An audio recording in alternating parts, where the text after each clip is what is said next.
labarin rasuwarsa gaskiya ya firgita mu sosai, saboda jiya wajen kafin karfe 1 aka ce an shigo, 'yan sanda sun shigo suna kame, kowa yana kwankwance, shi yana kwance amma da wayarsa yana bubbugawa, sai wani daga cikin 'yan sandan ya kwace wayar.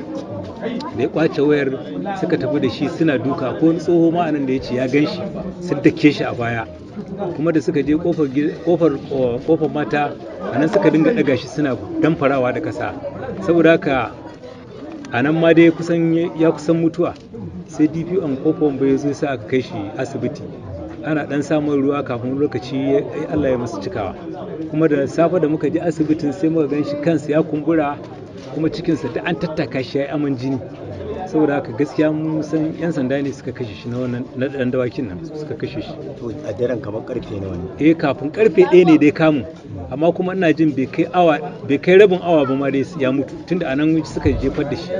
To zuwa yanzu kun karɓi gawarsa? To mun karɓi gawarsa, mun je an zena asibitin Nasarawa ana bincike akan gawar.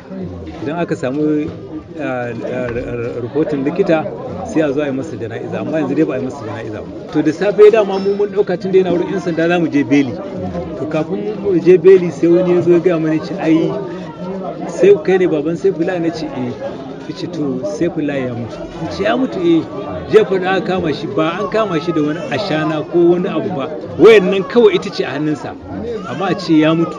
To gaskiya abubuwan da aka yi mana ba mu yadda ba, kuma ba za mu yadda ba, kuma ba mu yafe ba za mu yafe ba. To shi babu wani abu da ake zargin sa da shi? Babu abin da ake zargin sa ba, su ma kansu shi ma shugaban area command din ya ce ba abin da aka kama shi.